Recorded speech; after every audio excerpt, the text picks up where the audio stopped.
Welcome. It is another episode, baby. Just want to get out here and tell an interesting story that for me ties in a weird way because it makes me think about people. And I always look at people and the levels they're at in life, what they're doing with their lives. And a few months ago, I was asked to go speak at a Rotary in San Francisco. And so it's in an area that's predominantly, I don't know why we're out here, but predominantly kind of has a bunch of strip clubs all nearby it. And I don't go to strip clubs, not that that's the whole point of the thing. But what happened was I left this Rotary meeting, which was at a restaurant nearby. As I'm driving out, I'm just driving down the road and I see to the left of me 4 strippers outside of their club, smoking cigarettes, laughing, bouncing around, just kind of put on a show, I would say, for people to look at them and look at me and like very comfortable in what they're doing. Now, I'm not a judgmental person anyway whatsoever. I don't think it's, I would say, bad what they're doing. They're doing what they're doing. Life is life. People do different things. It doesn't make a difference to me. But I started thinking about this. I started thinking about these girls who are all, just very vibrant and happy in this environment, wearing these, bright colored clothes with these heels on. In my mind, I'm like, if you put them inside of a room with, say, I don't know, like the Michelle Obama, the first lady, do you think they would act the same way? And then my mind started thinking about, everybody always tells you that you are the average of your peer groups. Like you're the average of the 5 people you keep yourself around most times.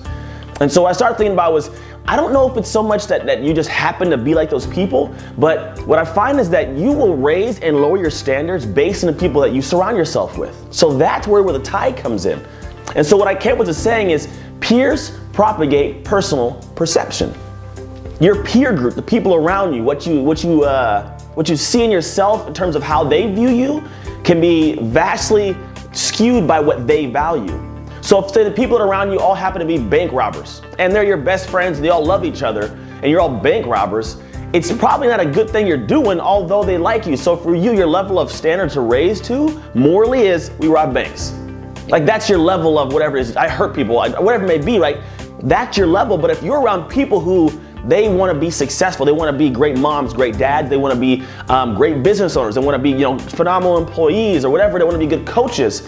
Those people, they have a standard that's set higher. Therefore, if you're surrounded by people who have higher standards, it forces you to raise your standard because now your peer group is going to propagate your personal perception. The perception of yourself is, I'm not doing very good, I got to go higher to be able to be with these people. Now what happens, I found, is some people, they know that those groups will raise them to higher standards, so they avoid them. They will literally avoid those groups because they know at the end of the day that if they go with that group of people, they're gonna make them come out of their comfort zone to be greater, to do, better things. They're not gonna be allowed to be small. And so for me, like the people that are around me, my close friends, I do not allow them to be small. They don't always like it, but I say, what can you do better? How can you be better? What do you wanna do with your life? Why are you doing it if you don't like doing it? Like I challenge people. And it makes them have to step out of their comfort zone to raise their standards up for themselves, for their own personal perception, to then grow. Because honestly, if we're on this earth and we're not growing in some way, we're hurting people. We're hurting the people that look up to us. It could be a mom that looks up to her sister or her mom. It could be a kid looking up to a brother or a sister. It could be any grouping or relationship. But at the end of the day, if you are not realizing that you need to be raising your standards higher and then putting yourself around people who will hold you to the higher standards, you're wasting time. So I want you guys to think about that today. I like to leave with a challenge. My challenge for you today is take a look at your peer group. Don't take a look at them in a sense of like, do they like you? Are they friends? Do they support you? Because if your friends support crappy behavior, they're not very good friends for you.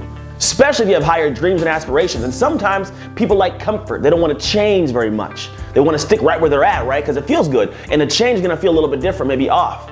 But your challenge today is to think about who are the people in your life that need to be removed or put in the back burner. Who are the people that are not pushing you to be greater? And if you don't have any, if you can't think about that, maybe it's you.